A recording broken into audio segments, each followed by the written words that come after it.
Eh bien, bienvenue à tous. Donc, pour commencer, je vous souhaite, au nom de l'AFQP, une douce année 2024.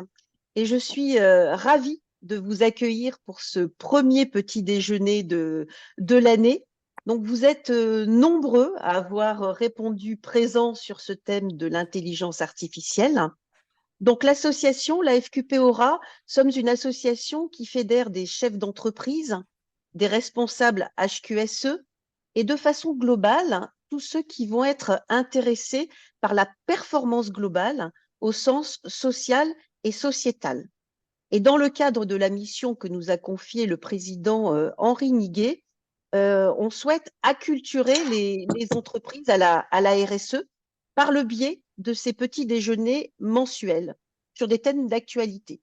Et en fait, quand on a vu le développement fulgurant, je dirais, de l'IA, on s'est dit, on ne peut pas passer à côté et il faut qu'on vienne informer les TPE, les PME de la région Aura et pas que. Donc, d'où le thème de ce jour. Donc, je vais laisser la parole à Rachid Abdallah Beraba, Philippe Heurtier et Stéphane Amicucci qui ont eu la gentillesse de préparer cette visio pour vous. Messieurs, je vous laisse la parole. Merci, bonjour à toutes et à tous. Donc moi c'est Rachid, à mes côtés il y a Stéphane et derrière les écrans nous avons, non à mes côtés pardon il y a Philippe et derrière les écrans il y a Stéphane qui nous assure techniquement et qui prendra en charge les questions éventuelles que vous pourriez avoir sur le chat et comme on va pas pouvoir répondre à la totalité des personnes, il y a du monde mais qui nous fera une synthèse un petit peu de vos différentes demandes si vous en avez, si vous avez des questions précises. Donc, pour ma part, je suis formateur professionnel FPA et spécialisé dans l'intelligence artificielle et plus particulièrement dans la prise en main, dans les premiers pas de l'intelligence artificielle, d'essayer de faire prendre le train à tout le monde pour ne pas louper ces évolutions qui vont venir révolutionner un petit peu notre façon de travailler, notre façon d'appréhender un petit peu le travail et les différentes tâches. Philippe, à mes côtés, est un petit peu plus spécialisé que moi. On travaillera ensemble sur l'aspect un petit peu plus expert et automatisation qu'on va regarder aujourd'hui. Et donc, nous allons tenter sur ce petit moment, une petite heure, on va pas faire de vous des experts de l'intelligence artificielle, mais vous montrer en tout cas le potentiel que ça peut représenter dans le cadre de votre activité et de voir comment on peut faire un petit peu évoluer et faire intégrer cette technologie qui va venir un petit peu bouleverser nos habitudes. Donc, c'est dans cette introduction à l'IA, quand on parle de l'IA aujourd'hui, nous sommes essentiellement sur le plus courant et le plus connu qui est ChatGPT, mais on parle essentiellement d'IA générative, qui va générer du texte et du langage dans un traitement naturel qui ressemble un petit peu à des réactions humaines. C'est en ça que c'est assez surprenant. Donc, ce sont des générateurs de texte pour ChatGPT en tout cas. On verra qu'il y a d'autres utilisations sur des IA génératives en images, en vidéo et en recherche entre guillemets intelligente en ligne avec l'utilitaire d'intelligence artificielle que fournit Microsoft 365 qui est Copilot ou Bing en fonction de la version que l'on a. Donc aujourd'hui, l'intelligence artificielle, il faut véritablement essayer de l'imaginer et de l'intégrer comme étant un assistant virtuel de très haut niveau parce que on a accès à un savoir, on a accès à un savoir quasi illimité et l'essentiel est de pouvoir apporter de la pertinence dans nos recherches et de la cohérence pour en faire quelque chose de pratique dans le cadre de nos activités. Donc, l'axe central, en tout cas, et l'important, c'est notre seule manière d'interagir aujourd'hui, ou la principale en tout cas, est le prompt. Je commence toujours par cette partie-là parce que le prompt est notre manière d'interagir avec. Le prompt, c'est la question ou l'instruction que l'on va donner à ChatGPT. Alors, je m'excuse par avance parce que je connais pas, j'ai pas eu un retour sur le niveau des différents participants, mais je vais donner des informations un petit peu de base de manière à ce que tout le monde soit un petit peu averti par rapport à ça. Donc, le prompt est le principal vecteur d'échange et d'interaction avec l'IA générative. Pour obtenir des réponses précises, pertinentes, et il est important de formuler de manière claire et spécifique et selon quelques règles de base que l'on va balayer ensemble parce que c'est assez important. Aujourd'hui, l'IA, c'est pas comme si on utilisait Siri ou Google ou Alexa avec des questions simples. Même si en posant des questions simples à l'IA, de toute manière, elle génère du texte, elle génère des réponses. Mais pour obtenir vraiment des réponses pertinentes, cohérentes par rapport à votre besoin, il est important de respecter quelques principes. Les principes fondamentaux, en tout cas aujourd'hui, quand on veut fournir une demande particulière à l'IA en fonction de notre besoin, le prompt se compose de ces trois principes-là, qui est de fournir un contexte. Au même titre que si on a un assistant à nos côtés, on va lui expliquer tout le contexte de la demande et dans quel but. Donner un cadre, donner le contexte, donner un maximum d'informations pour justifier un petit peu la demande et apporter des éléments concrets à l'IA pour qu'elle puisse vous apporter une réponse.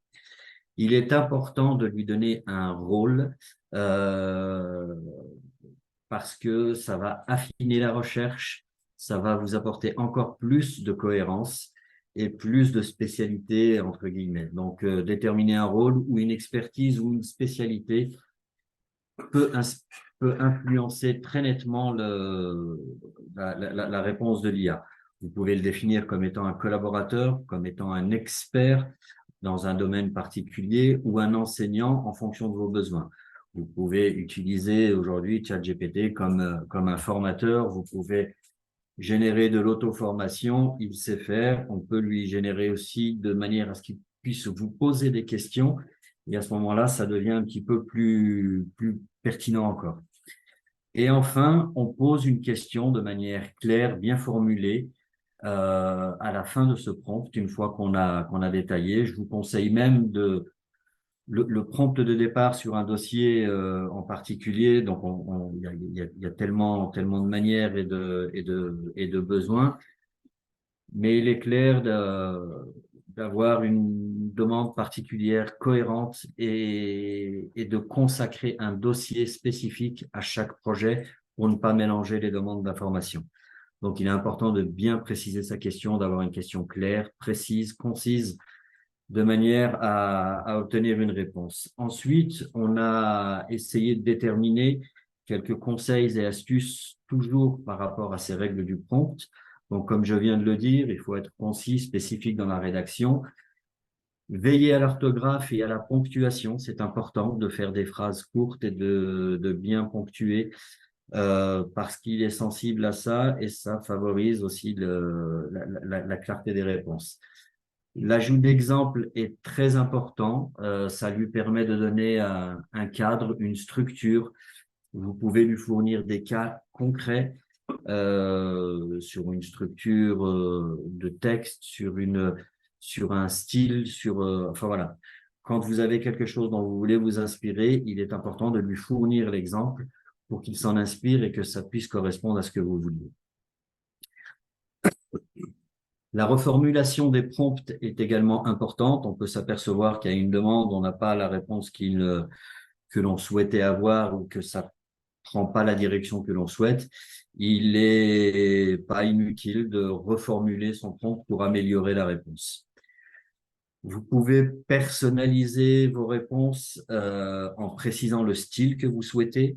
Un outil comme ChatGPT aujourd'hui propose quasiment tous les styles narratifs que vous souhaitez avoir. Donc, vous pouvez avoir une réponse dans un style narratif, historique, informel, argumentaire, très technique, littéraire et même, pourquoi pas, poétique ou humoristique. Il saura le faire aussi. On est sensible ou pas à son humour, mais en tout cas, il sait faire. Donc, il est important aussi de lui préciser le style que vous souhaitez avoir dans vos réponses. C'est important pour des réponses de mail, pour la rédaction de dossiers, pour des comptes rendus de réunion, pour des tas de choses comme celle-ci. Vous pouvez également le limiter dans ses réponses. Vous pouvez lui demander que la réponse puisse tenir dans un traitement de 300 caractères ou de 500 mots. Enfin voilà, on peut le limiter de manière à avoir une réponse qui s'inscrive dans votre format et dans ce que vous aviez besoin. Et enfin, quand on traite des gros dossiers, il est important de structurer sa demande et de démarrer par une structure déjà faite, plutôt que de demander des textes en vrac. Il est important de démarrer par un sommaire ou un plan de dossier et puis de développer point par point. Ça permet de globaliser un petit peu toute l'information et d'avoir de la cohérence sur l'ensemble du dossier. Voilà ce qu'on pouvait dire un petit peu sur le prompt. On pourrait s'étaler parce on peut faire des journées complètes sur les règles et la manière de faire des prompts. C'est également avec ça que je peux en tout cas donner des arguments à ceux qui ont des réticences un petit peu éthiques et morales autour de l'intelligence artificielle. On a souvent les retours qui nous disent l'IA va nous prendre du boulot ou l'IA va remplacer l'humain. Elle va juste le remplacer là où on en avait besoin. Mais pour moi, ce qui est important, c'est cette part un petit peu humaine que l'on va mettre dans le prompt et c'est pour le coup nous qui dirigeons et qui orientons un petit peu son travail et pour le garder comme un assistant et pas comme un maître. Voilà. À partir de là, donc le schéma que vous avez à l'écran, vous avez la partie un petit peu humaine, la rédaction du prompt. Derrière, nous avons un outil comme ChatGPT, un outil comme DALL-E ou un outil comme Bing, qui sont trois intelligences artificielles avec lesquelles on travaille le plus aujourd'hui.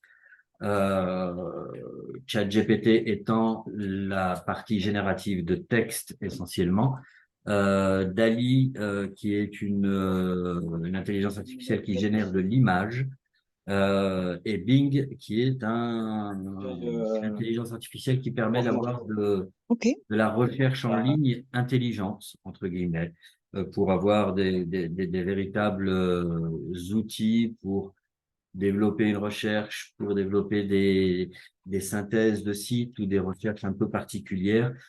Bing et DALL-E sont des outils qui sont intégrés dans Microsoft 365. Aujourd'hui, la version de ChatGPT que tout le monde utilise, on est sur la version 3.5, qui est la version gratuite, avec laquelle on peut évidemment faire déjà beaucoup de choses et elle n'est absolument pas limitée en génération de texte. Et on a aujourd'hui la version 4 qui est payante, qui est autour de 20 dollars par mois et qui, pour le coup, puisque Microsoft est également associé dans ChatGPT, permet d'intégrer directement dans le prompt DALL-E et Bing, puisque la version 4 de ChatGPT autorise aujourd'hui la recherche en ligne en direct, contrairement à la version 3.5 qui, elle, s'arrête à 2001, je crois, en termes de données qu'il peut vous fournir. Et Bing est également donc intégré comme DALL-E. Donc aujourd'hui sur ChatGPT 4, on peut demander à créer de l'image, on peut demander à faire des recherches en ligne en direct, on peut demander de faire des synthèses. Donc vous avez le prompt sur la droite que vous allez rédiger et ChatGPT vous fournit sa réponse tout de suite dans la foulée. À ce jour, on peut rapidement parler des autres IA sur lesquels on n'est pas encore des prescripteurs pour ChatGPT, mais c'est vrai que c'est la principale que l'on utilise parce que c'est celle qui est au point, c'est celle sur laquelle on peut se reposer parce qu'elle est fiable et elle a fait un petit peu ses preuves sur un ensemble de choses. On attend avec impatience deux, trois IA qui font parler d'elle aujourd'hui. Celle de Google qui va s'appeler Gemini, celle de Monsieur Musk qui va s'appeler Grok, et puis voilà, et puis celle d'Apple qui ne dit pas encore son nom. Enfin, il y en a deux, trois. Il y en a une très grosse aussi dont parle Amazon, qui s'en servent en interne et qui vont mettre à disposition du grand public dans les mois à venir. Donc, il y a pas mal d'outils qui sont en train de sortir et qui vont venir rivaliser avec ChatGPT, mais à ce jour, si on avait autre chose à défendre ou à proposer, on en parlerait. Mais si on veut être fiable et efficace professionnellement avec une IA, ça reste l'outil principal. Voilà. Pour Dali, la génération d'images, ça reste un outil très correct pour générer et créer des images pour des supports, pour des petits documents publicitaires ou pour des présentations en PowerPoint ou autres. On a également d'autres IA qui génèrent de l'image, mais on est sur un niveau qui est un petit peu plus élevé. On peut pas en rappeler, on peut pas, au-delà de vous évoquer son nom qui s'appelle Midjourney, ou une autre qui s'appelle Claude, je crois, AI, qui génère de l'image.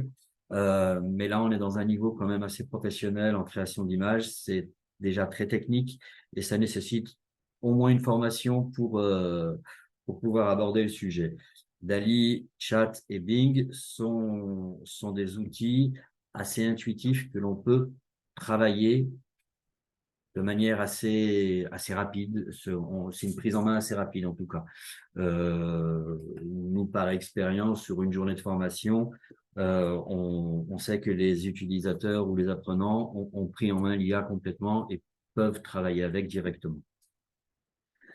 Donc voilà un petit peu pourquoi on s'oriente sur ChatGPT, sans aucun intérêt, mais en tout cas, si ce n'est l'intérêt technique et qui a été prouvé aujourd'hui, et puis on travaille tous avec.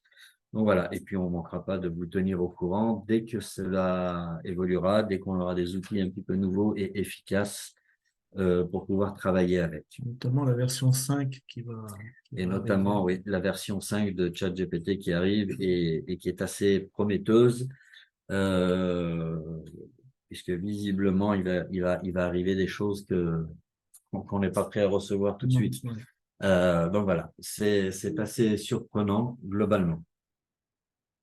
Donc voilà, je vais poursuivre aujourd'hui donc voilà sur la génération de texte, que ce soit pour générer de l'image, du texte, des comptes rendus ou répondre à des mails assez simplement, facilement. On peut s'arrêter sur ces trois intelligences. Ce que l'on souhaitait vous montrer aujourd'hui, c'est d'essayer de vous montrer d'autres potentiels. Et ce qui est très attendu en 2024, c'est l'automatisation. Aujourd'hui, toutes les entreprises vont être intéressées par cette particularité qui fait que ChatGPT ou n'importe quelle IA devient un élément d'une chaîne ou d'un scénario, qui fait qu'on va pouvoir automatiser un certain nombre de démarches, un certain nombre de tâches qui sont beaucoup trop répétitives et qui font perdre du temps, qui sont tout simplement chronophages dans le cadre d'une activité et à laquelle on va pouvoir répondre. Pour cela, avec Philippe, on a préparé une petite démonstration qui va essayer de vous montrer comment on peut automatiser. Alors, ce que je peux dire sur le schéma que je vous montre, c'est un logiciel que l'on a choisi parce que le plus simple et le plus intuitif, en tout cas, qui s'appelle Make, qui nous permet cette scénarisation en utilisant des tas de documents, d'applications pour automatiser une démarche. Donc là, je vais passer la parole à mon ami Philippe, qui va prendre le relais pour vous faire la démonstration d'une automatisation. Et puis, on poursuit ensemble. Alors, je vais juste remonter. Voilà. Alors, pourquoi avoir utilisé Make Tu dis que c'est. Alors, je vais peut-être me présenter. Philippe Portier, donc je suis consultant et formateur et j'ai travaillé pendant un certain temps plus de 10 ans en société de service et par la suite dans l'industrie, là aussi un peu plus de 10 ans. D'où l'intérêt de la notion de formateur et de la notion de consultant, parce que consultant, ça me permet moi de être présent sur le terrain par rapport aux besoins d'amélioration, aux besoins d'automatisation. Et pourquoi avoir utilisé un outil comme MEC? Les raisons sont multiples. D'abord, vous avez peut-être entendu parler d'autres outils, notamment Zapier, et un autre outil qui s'appelle N8N. C'est un petit dernier qui arrive. Je trouve qu'il arrive pas suffisamment vite. Il est relativement complexe. Zapier, lui, nécessite à certains moments des compétences ultra techniques. Donc, pourquoi on a utilisé Make? Pour cette raison, simplicité. C'est un outil no-code, c'est-à-dire qu'il n'y a pas à développer, c'est des modules qu'on déplace. Et puis aussi, parce que l'IA apparaît de partout, il a mis en place une IA, alors qui est pour le moment en bêta, mais qui vous permet, au-delà même de dire je choisis les différents modules, je choisis les différents blocs, vous lui annoncez par un prompt, et oui, on retrouve la notion de prompt. J'ai envie d'aller chercher un document à tel endroit, j'ai envie de le travailler comme ça, j'ai envie d'envoyer par mail une certaine information, etc., etc. Il vous fournit le cheminement et à partir de là, vous avez juste à configurer le basique. Ça reste une version bêta. On y travaille dessus pour essayer de le tester, mais je dirais chaque semaine, ça s'améliore rapidement. Alors, un exemple concret. On a tous sur notre site internet un formulaire de contact.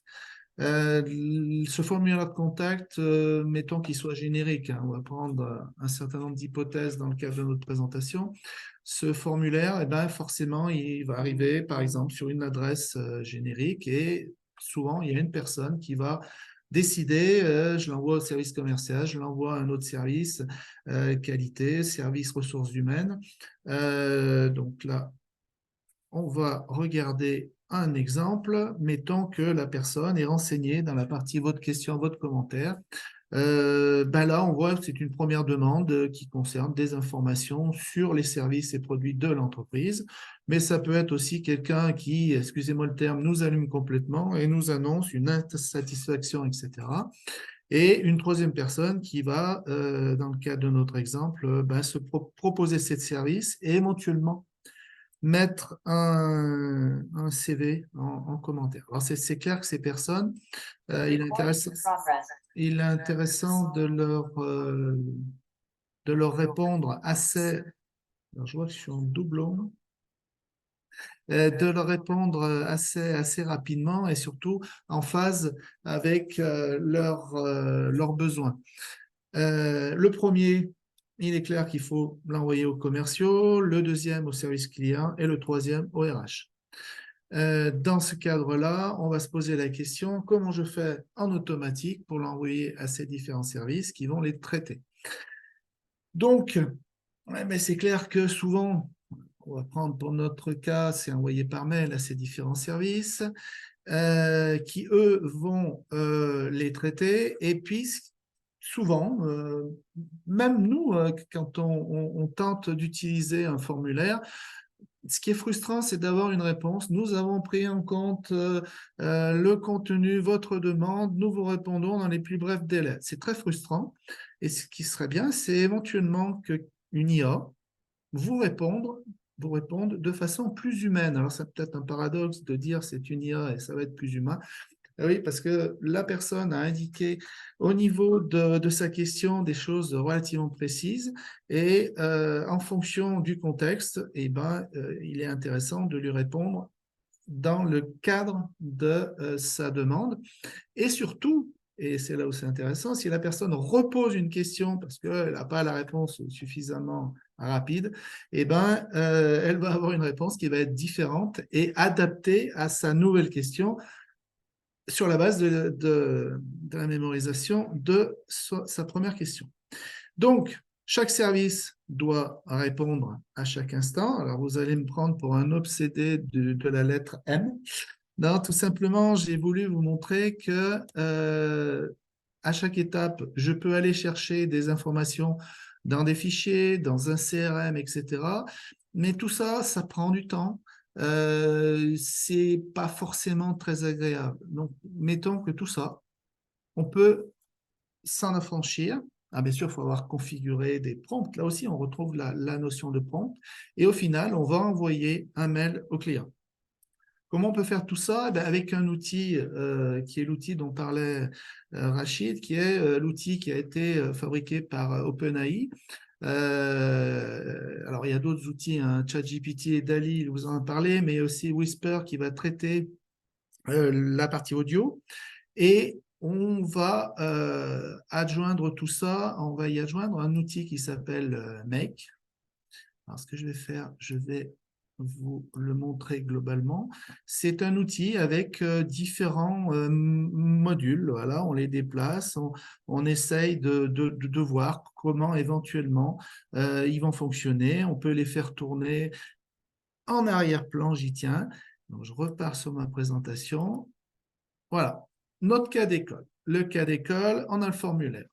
Ce formulaire, il peut dans un premier temps être traité par l'IA. Alors, vous reconnaissez le logo de ChatGPT. Que va faire cette IA d'abord en fonction du formulaire, du contenu du formulaire? Eh bien, elle va analyser la partie votre question. Elle va dire, c'est pour le service commercial. Là, on récupère, alors là, j'ai mis des fichiers Excel, hein, mais comme je vous ai dit, CRM, ça peut être des PDF, ça peut être tout type de documents. La version 4 de ChatGPT a un gros avantage, c'est qu'elle est ce qu'on appelle multimodal, c'est-à-dire que vous pouvez lui donner des images, des PDF, plein de fichiers, et il va aller analyser en fonction du contexte et en fonction du fichier. Alors là, j'ai la partie encadrée en vert pour la partie commerciaux. La partie des commerciaux, ça va être d'aller préparer un mail. Un mail exemple, hein, c'est-à-dire vous n'êtes pas obligé de le prendre en compte, mais le mail tient compte du client, tient compte de sa question, tient compte entièrement du contexte. Et ensuite, on va créer, dans le cas de notre exemple, une fiche. Cette fiche va reprendre différents points à aborder avec le client et va prendre éventuellement des questions qu'on aura à poser au client et ensuite le stocker dans une base pour pouvoir éventuellement après le traiter. Imaginez le gain de temps pour un service commercial qui n'a pas besoin, dans un certain contexte, d'aller se préparer, de se remettre dans le contexte de ce client, de ce prospect, etc. On lui fournit tout. Alors bien sûr, le mail ne sera pas envoyé en automatique, hein. C'est une automatisation. L'IA, il faut le penser comme un assistant, c'est-à-dire que rien ne sera automatique. Il ne s'agit pas d'envoyer en direct au client une réponse. Ça serait dangereux. Et puis surtout, là, il n'y a plus besoin de commerciaux si c'est ça. Donc, le but, quand même, c'est un assistant. Et l'assistant va vous quand même, j'allais dire, vous assister. Pareil pour le service client, hein, j'aurais pu détailler. Imaginez, le client n'est pas content. Qu'est-ce qui se passe? On va aller en automatique, l'IA va aller voir la dernière prestation, va aller voir éventuellement les derniers avis, va aller voir, etc. Plein d'infos. Pareil, on peut préparer en automatique un mail de réponse, une fiche, on appelle le client, on sait déjà le contexte, tout a été fait en automatique. L'IA vous a préparé, c'est un assistant qui vous a préparé. Les RH, on peut aller encore plus loin. Imaginez par exemple que la personne ait joint un CV et le CV, très rapidement, il peut y avoir une petite synthèse du CV et une fiche dans laquelle on peut revenir sur certains points. On peut demander à l'IA de comparer si des annonces sont en cours, si des besoins au sein de l'entreprise sont en cours et éventuellement répondre, alors je vais exagérer, mais si un boulanger demande dans l'industrie parce qu'il a fait un truc en automatique et il l'a envoyé globalement à tout le monde, c'est clair que l'IA va lui répondre là par contre en direct que ça ne correspond pas. Et puis, au final, cette partie-là, c'est la partie réponse client. Elle se fait là aussi grâce à une aide. Donc, le premier picto fichier Excel, c'est tout simplement pour chacun des scénarios, chacun des services de l'entreprise, on va tout simplement avoir défini un modèle de mail. Et ce modèle de mail, l'IA va venir l'enrichir, toujours pareil, à partir de ce que la question de la personne et à partir de tout l'environnement, de tout ce qu'on connaît à cette personne et par rapport à cette personne. Et en fait, le temps, on fera juste une démo pour les commerciaux. Le temps de cette réponse, c'est moins de 2 secondes. C'est très, très rapide. Et puis, on voit une dernière partie qui nous montre qu'on n'a pas que l'IA. Toutes les autres étapes, on avait l'IA. Mais là, ça part dans un CRM. Je trouve que j'ai pris HubSpot comme CRM, mais ça pourrait être d'autres CRM. Là aussi, on peut quand même mettre de l'IA pour aller modifier éventuellement un contenu qui arrivera dans le CRM. Si je peux me permettre, Ouais. juste pour simplifier, parce que c'est vrai que quand, même moi, la première fois que j'ai vu un schéma comme celui-là, ça peut paraître compliqué. C'est simplement pour remettre un petit peu les choses de manière claire. On est dans ce qu'on appelle aujourd'hui dans l'ère du no-code. Et on peut scénariser des démarches par ces petits pictogrammes que vous avez à l'écran. Make vous autorise ça en disant va éplucher ma boîte mail. Là, aujourd'hui, quand on a mis en place un scénario comme celui-là, on a pour le coup plus qu'à laisser faire et laisser organiser un petit peu le scénario qui a été mis en place. Et on peut évidemment imaginer tout type de scénario. Ce qui nous a paru important aujourd'hui, vu le profil des gens qui nous suivent ce matin et qui nous regardent, l'une des tâches les plus complexes et les plus répétitives qu'on a dans les entreprises, c'est évidemment d'éplucher toutes les boîtes mail. Donc, on peut demander à l'IA de nous débarrasser de toutes les publicités, de nous résumer toutes les newsletters auxquelles on est abonné et qu'on n'est pas obligé de lire dans la totalité. On peut évidemment identifier, et c'est la démonstration que nous fait Philippe ce matin, identifier les mails, si c'est un mail client, son origine, sa demande, ce qu'il souhaite faire. Et tout ça, au final, se traduit par un petit bouton qui sera dans votre écran, qui sera dans votre boîte mail, et tout ce scénario se met en place. Donc voilà. En tâche de fond et automatiquement. Voilà. Vous n'aurez jamais ça devant les yeux. En quelques secondes, voilà. Ça, c'est vraiment le backstage un petit peu de cette automatisation-là. Alors, ce qu'on va faire pour faire une petite démo, on va reprendre ce formulaire. On va faire pour les commerciaux. Alors, je vais juste aller récupérer le contenu. Alors, je l'avais préparé, mais bien sûr. Alors, je l'ai mis où réponse mail auto, je crois que je l'ai mis là-dedans. Voilà. Je vais récupérer le texte qu'on avait vu tout à l'heure. Voilà. Donc, on prend pour les commerciaux. OK. On va retourner dans le formulaire et vous vous souvenez, le tout premier qui était de la sorte. Hein, je me permets de vous contacter pour obtenir des informations complémentaires, etc. Je vais mettre, en l'occurrence, là, je mets mes coordonnées, mais je suis un prospect, par exemple, et je demande des informations.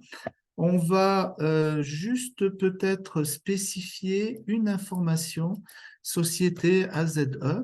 Et pourquoi je mets ça? Parce qu'en fait, on va partir sur une société qu'on connaît. Le commercial l'a déjà contacté. Donc, on a noté un certain nombre d'informations concernant cette personne. Alors, ça, c'est un champ qui permet à l'IA d'identifier que c'est un client. Voilà. Donc, bon, l'exemple est sous forme d'un fichier Excel, mais ça pourrait être, donc, on a le nom de la structure, les informations sur l'entreprise. On est totalement dans le bidon, là, mais bon. On a éventuellement l'historique des échanges, les anciens échanges, les personnes qu'on a contactées, c'est pas forcément la même personne. Et l'idéal, ça serait, dans le cadre de cette demande, de cette question, l'idéal, ça serait de faire un email automatique et une fiche prospect où on n'est pas besoin d'aller se promener et d'aller se balader dans nos documents en interne. Donc, Donc, on ça veut dire va… que l'IA va lire le mail, l'identifier et apporter des éléments de réponse déjà Et tout à fait, c'est-à-dire sur le que client. voilà, c'est-à-dire que on est vraiment dans l'automatisation la plus totale. Donc là, je vais aller sur Make. Voilà. Donc là, je le mets en attente, mais là aussi, ça sera en automatique. Et on va mettre les deux à côté et on va comparer. J'ai un petit souci que j'ai la partie haute de mon écran qui est cachée par Zoom. Voilà. Voilà, je le mets sur un côté. On va prendre le formulaire. Je veux vraiment pouvoir vous montrer la rapidité avec laquelle, voilà, j'ai mis ça là, je vais le mettre sur le côté, avec laquelle les informations sont traitées. Hop, voilà. À droite, l'IA, l'outil d'automatisation d'IA est en attente. À gauche, on va lancer le formulaire et c'est parti. Donc là, je fais envoyer. On s'aperçoit que nous vous répondons de suite et surtout, vous voyez sur la gauche qu'il a détecté qu'on partait vers un service commercial. Et surtout, on a récupéré des informations à gauche et à droite sur cette personne et une première IA va fouiller dans toutes ces informations, va venir regarder éventuellement la question de la personne dans le formulaire. Elle va créer un mail et surtout, cette personne, je le mets ici, cet assistant, on va dire, virtuel, va vous créer une fiche technique. Il est en train, là, il récupère quelque chose de très précis et il va venir vous la sauvegarder. On va la laisser aller jusqu'au bout. Et ici, je vais vous montrer ce que ça donne. On va aller ici et l'IA va… Voilà. Il vous a créé en fait un email avec un objet, un certain nombre de points pour répondre à vos interrogations, etc.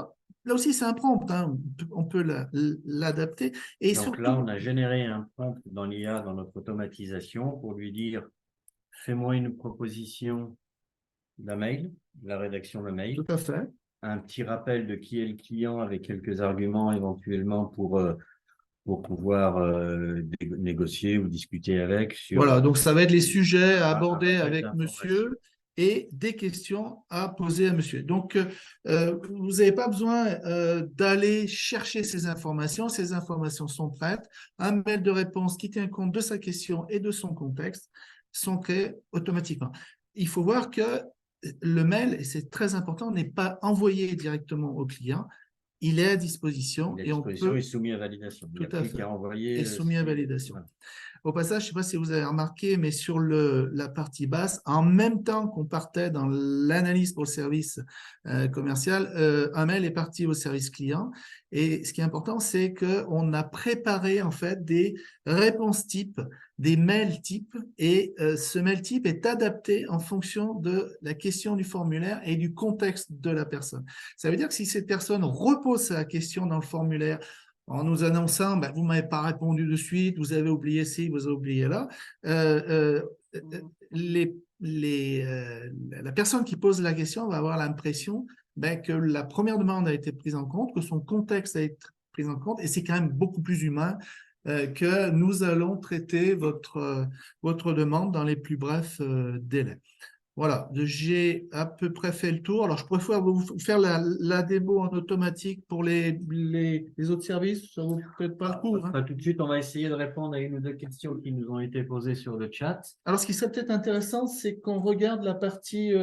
Parce qu'en fait, je ne vous ai pas dit, mais là, on a enregistré ma petite démo en automatique et en fait, on a demandé à un autre scénario, de nous le transcrire et de nous l'envoyer.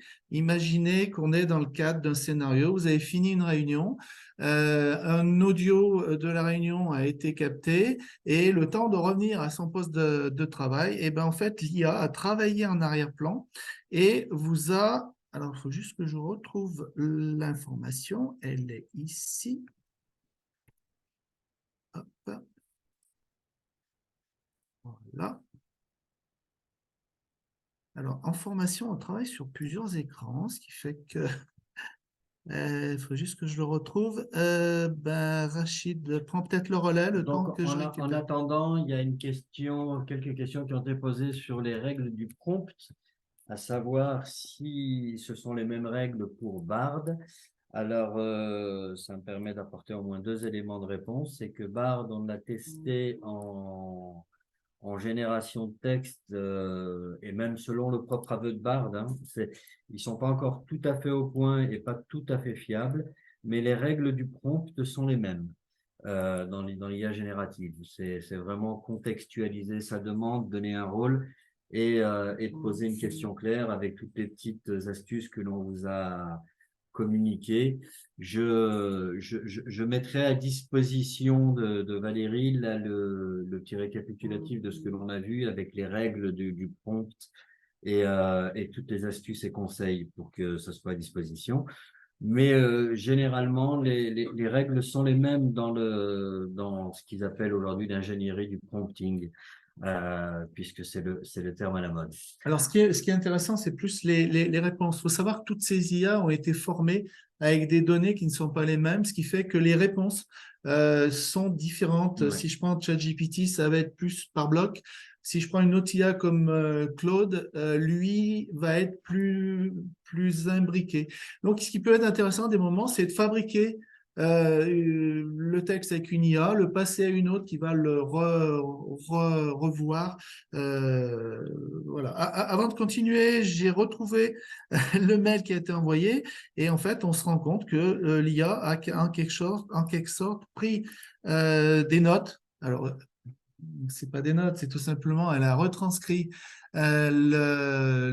l'audio de ce que je vous ai présenté et on retrouve dans un premier scénario, le client demande des informations, dans un deuxième client, exprime son insatisfaction. Elle a enlevé toute la partie artefact d'éventuellement d'un petit détail au milieu et elle vous a fait, alors là j'ai demandé en 30 lignes, mais bon, le prompt pourrait être enrichi avec beaucoup plus d'informations. Voilà, donc c'était pour être plus clair, la démonstration que vient de nous faire Philippe, c'était d'avoir enregistré notre échange vocal, hein, il y a aucune image dedans, et pour montrer qu'on peut automatiser une démarche comme celle-ci, c'est-à-dire à l'issue d'une réunion, que tous les participants puissent recevoir le compte-rendu ou la synthèse quasiment instantanément à la fin de la réunion.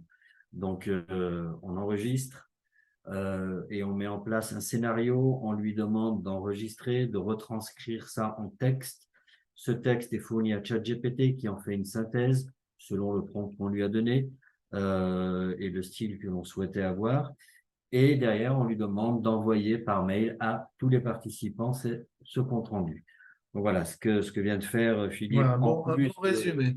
En plus de la démonstration sur la gestion de boîte mail, on a cette capacité aujourd'hui avec l'automatisation de l'IA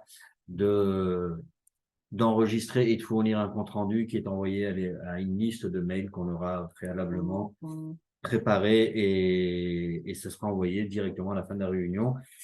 Donc, les prises de notes, les rédactions et courir après quelqu'un pour faire un compte rendu, c'est aujourd'hui faisable rapidement en automatisation et en quelques secondes de manière complètement transparente sans...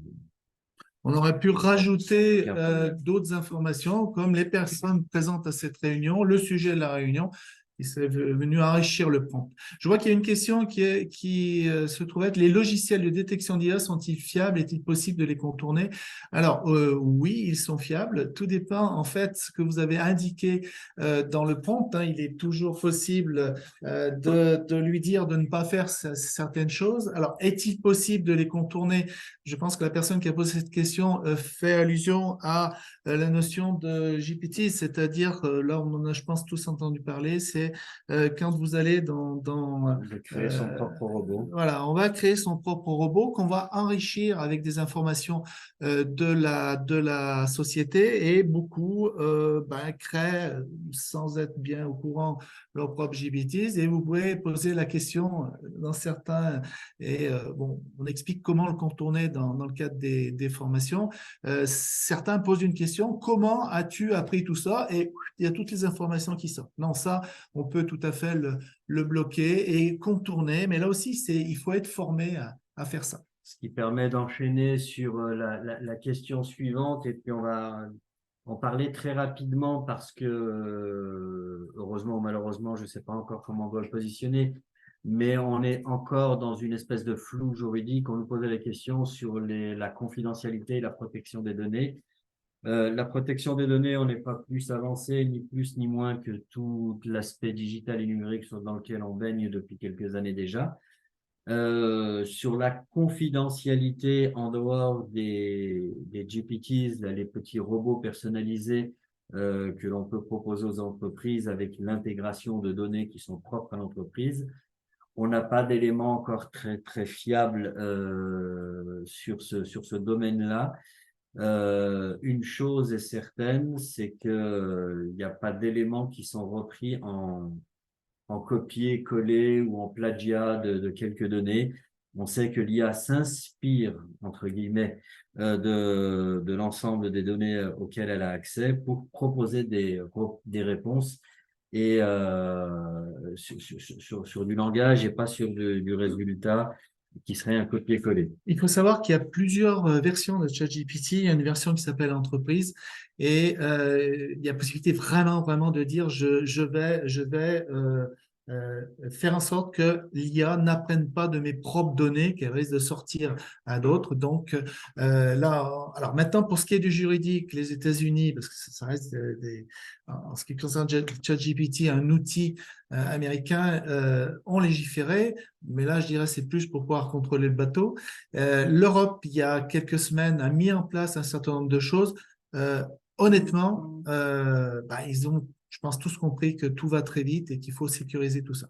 Donc, tout le monde y travaille un peu partout dans le monde pour, voilà, comme vient de le dire Philippe, on a eu l'IA Act au niveau européen il y a quelques semaines. C'est le premier texte, en tout cas au niveau mondial, qui est tombé de manière officielle. On sait que les Américains et les Chinois y travaillent également. Donc, voilà un petit peu ce que l'on peut dire sur ces données-là.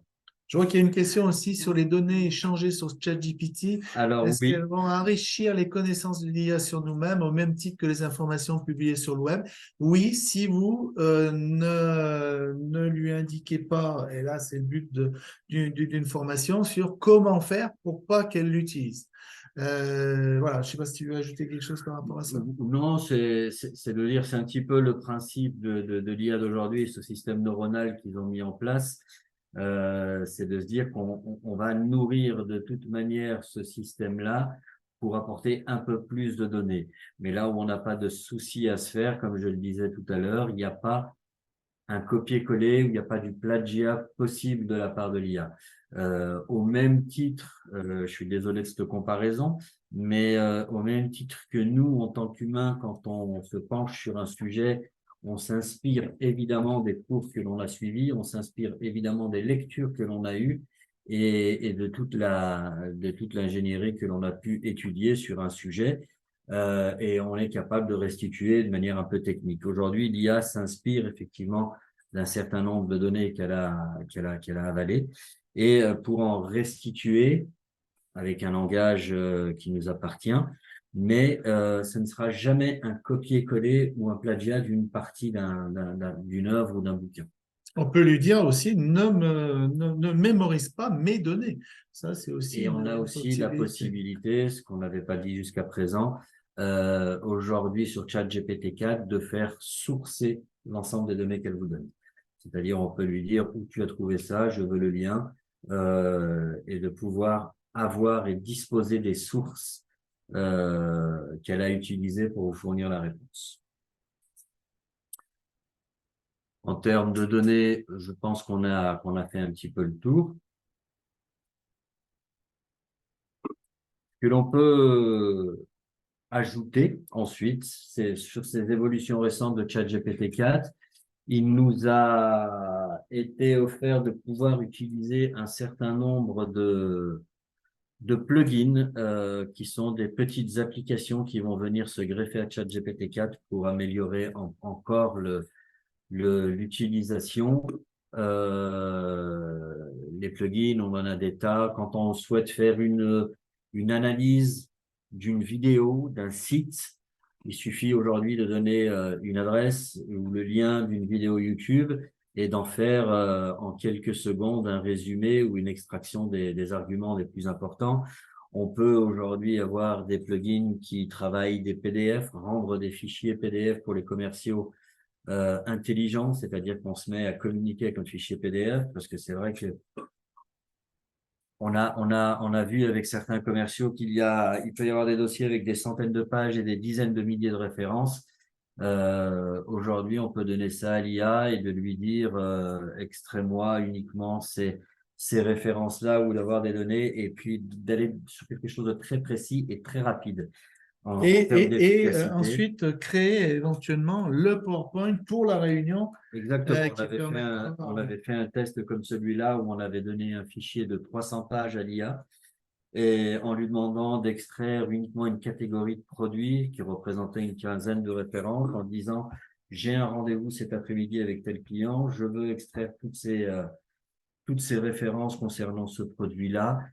Prépare un email à mon client, prépare-moi une petite présentation PowerPoint pour défendre mes arguments pendant le rendez-vous et prévient le secrétariat pour organiser le rendez-vous, le déplacement. Ça, ce sont encore des petites automatisations qui peuvent se faire de manière très rapide une fois que c'est réglé et qu'on est formé un petit peu là-dessus. Donc, ces plugins, il en existe des tas. Aujourd'hui, avec l'intelligence artificielle, seule notre imagination sera la limite pour aller un petit peu gratter et essayer d'imaginer un peu tout ce que l'on peut faire. On a exploré pas mal de plugins, pas mal de possibilités, et puis ça avance suffisamment bien aujourd'hui. Ces évolutions, même si elles sont croissantes et que ça va très vite, c'est vrai qu'avec Philippe et Stéphane, on a choisi un domaine d'activité où la veille est quasi obligatoire et quotidienne parce que ça évolue très très vite. Les plugins qu'on a utilisés il y a un mois ou deux ne sont pas dépassés, mais ceux qui sont arrivés après nous permettent déjà d'imaginer des lendemains un peu meilleurs pour des présentations, pour de la communication, pour un tas de domaines, pour les RH. C'est vrai qu'aujourd'hui, les RH auraient tort de se priver de l'IA tellement ça va pouvoir leur faire gagner du temps. Et pas que, ça va pouvoir permettre de gagner Et d'ailleurs, nous, notre veille, on l'automatise aussi. et là, Beaucoup de sociétés ont besoin de veille technologique, de veille concurrentielle qui soit totalement automatisée. Imaginez que chaque semaine, peut-être pas chaque matin, vous ayez une synthèse de ce que font vos concurrents, des nouveaux produits présents sur le marché. Ça serait quand même quelque chose de très intéressant. alors on nous demande si on peut télécharger ou charger des documents sur ChatGPT. Avec ChatGPT 4, c'est très très simple puisqu'ils ont simplement rajouté le petit onglet avec le trombone et ça fait partie de la version de base de ChatGPT 4.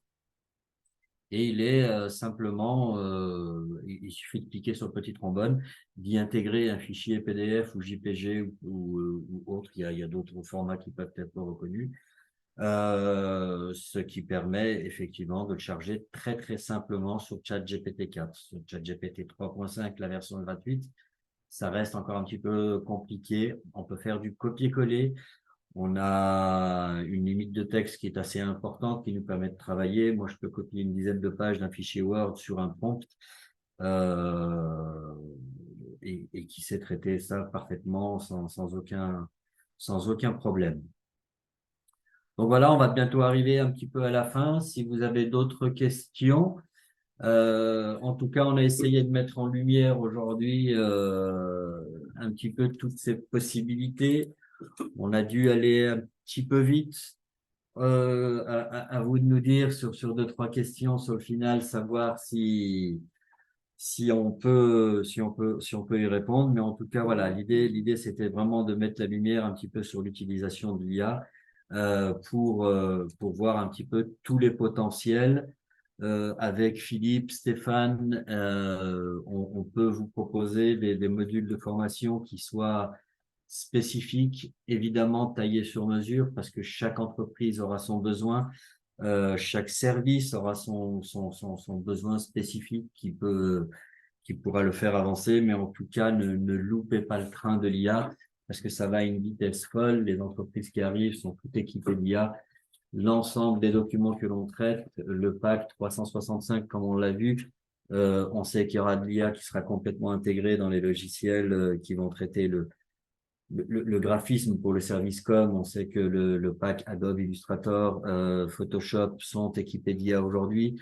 On va pouvoir intégrer de l'IA dans Word, dans Excel, dans PowerPoint. Donc voilà, il est important aujourd'hui de s'y coller et de prendre en main cet outil qui va nous changer notre façon de travailler. Alors, je vois qu'il y a une question. Existe-t-il un OCR intégré, un outil de reconnaissance de caractère intégré à ChatGPT pour lire des fichiers chargés? Alors, oui, alors je vais même je pense, éveiller l'intérêt. Imaginez, vous prenez votre note de frais que vous allez prendre en photo avec votre téléphone, vous mettez tout ça dans un dossier, vous lancez une automatisation et tout finit. Non seulement il y a lecture, mais interprétation du lieu, interprétation des différents éléments présents sur le ticket, la TVA, etc., etc. Il va interpréter tout ça. Donc, non seulement il y a un OCR, mais en plus, il y a la possibilité d'interpréter et d'aller le mettre, par exemple, dans un fichier Excel ou carrément dans un autre logiciel. Ça peut être un gain de temps non négligeable. On peut même ajouter qu'on a fait un test qui était très, très impressionnant. C'est des prises de notes manuelles qu'on a fait lors d'une présentation et d'une formation avec Stéphane, où tous les apprenants ont écrit avec leurs mains en répondant à une question qu'on avait donnée. J'avais simplement redonné la question à ChatGPT et lui ai donné toutes les prises de notes manuelles. Il a su les lire, les reconnaître, en faire une synthèse et proposer une réponse globale. Donc, il y a quand même pas mal de choses qui sont impressionnantes. Et comment ne pas louper le coche aujourd'hui de l'IA? Eh ben, c'est de se former en tout cas à la prise en main et de travailler avec et de l'intégrer dans votre manière de travailler et de l'intégrer que ce soit en automatisation, en production, en création. Euh, voilà, c'est un assistant dont il ne faut pas se priver pour gagner en efficacité et gagner à des tas de niveaux aujourd'hui. On a un outil. Ce qu'on n'a pas dit en introduction, on a l'impression que l'IA est quelque chose de nouveau et qui est venu nous renverser un petit peu la vie, mais l'IA nous accompagne depuis les années 30, 40 déjà au quotidien sur des dizaines de produits. Les épisodes les plus marquants ont été dans les années 70 quand l'intelligence artificielle avait battu Kasparov, je crois, au jeu d'échecs. C'était là où on a commencé à voir un petit peu les capacités de réflexion de l'ordinateur et le GPS, le téléphone, les moteurs de recherche sur le net sont toutes des IA qui nous ont accompagnés depuis de nombreuses années. La seule différence aujourd'hui, c'est qu'on nous a mis entre les mains ces outils-là pour pouvoir les Interagir. personnaliser et interagir avec et travailler avec surtout, pour pouvoir l'intégrer. Voilà un petit peu. Si vous avez une ou deux questions, j'espère qu'on aura été en tout cas assez explicite sur les potentiels de l'IA. Merci. Merci. Merci beaucoup à vous deux. Vraiment, je pense que toutes ces informations étaient éclairantes et nous ont fait découvrir pour certains et surtout pour moi un monde qu'on connaît pas, qu'on n'imagine pas. Donc, j'imagine qu'il y a énormément de questions. Donc, ce que je vous propose, c'est que j'enverrai vos coordonnées pour que les Avec participants plaisir, puissent revenir vers vous pour effectivement pouvoir répondre à leurs questions individuelles. bien En tous les sûr. cas, je vous remercie à tous et j'espère que vous avez apprécié la qualité des petits déjeuners à FQP Aura. Je vous enverrai également de l'information sur notre association et puis j'espère vous compter parmi nos membres très rapidement. Et je vous souhaite à tous une On très en très fera belle journée. partie. Tout à fait. Merci à vous, merci à tout Merci, le au monde. Le revoir. café était très bon. Merci Valérie. Merci Valérie. Merci à